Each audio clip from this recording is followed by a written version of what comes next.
Should be a great night around here for trick-or-treating. It will be warmer than it was early this morning. Look at the frost covering the grass here in Morris. And this was from Christopher Owens. Up closer to the buildings, like you can see right there next to the house, it's not quite as significant.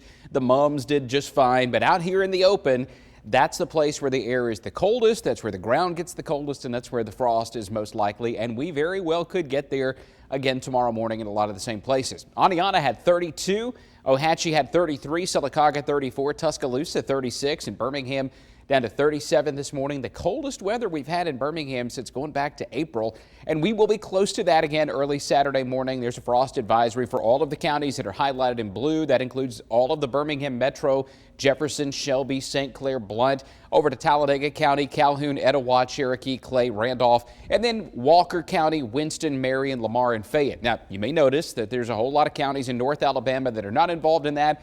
And that's because most of them have had enough frost at this point that now we're just waiting on the freeze warning when that eventually comes down the line. And it's not coming just yet. Most of us way above freezing overnight, but there will be a spot here very close to the Coosa River, right here in the Coosa Valley, running from around Ball Play down through Gadsden to Pell City and Lincoln to Childersburg and even Winterboro, Bully Cove on the east side of Columbiana, Wilsonville, Harpersville, and then all the way down toward the northern edge of Chilton County. Some spots along the river very well might be close to 33 or 34 in the morning, while most are about 36 or higher to start out Saturday morning. Things are dry around here right now. The next time that First Warning Live radar is going to see rain, probably coming in the form of some scattered showers on Sunday, but that storm system still way up to our northwest, and we've got to get through a beautiful Saturday before we even start thinking about another chance of rain.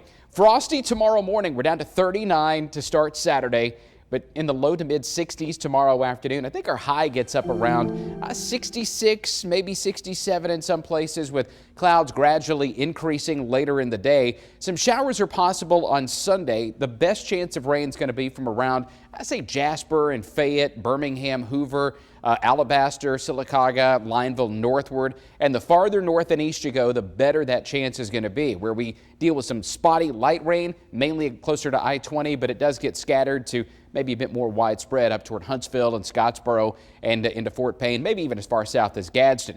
By Monday, the sunshine is back, and because we get the time change this weekend, this morning was the last time the buses are going to run before the sun comes up in the pitch black. Well, now the sun's coming up at 6:07 in Birmingham on Monday morning, 6:05 in Sylacauga, about 6:12 over in Pickens County. And we get sunshine next week, and it's going to warm up pretty nicely, too. We're thinking highs in the mid-70s, overnight lows in the 40s and 50s. So what about this chance of rain coming up over the weekend? This is one of our forecast models, and you see how aggressive it is with the showers here, mainly north of Jasper up toward Coleman. Some spotty rain could develop as far south as Shelby County or Talladega County, maybe even as far south as Montgomery.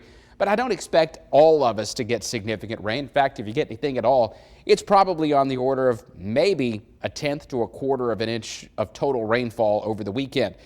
Going farther out into the distance, if we're talking about a warm-up, the normal high temps next week would be in the upper 60s. Normal low temps would be in the mid-40s. I think we're going to be well above that. And as we watch for that next storm system to come in toward the end of next week, because of this westerly flow aloft, the temperature is going to come up, and we may see some showers by the end of the week, or maybe late Friday, early Saturday of next week. But until then, next week is looking almost perfectly dry and very, very nice for early November.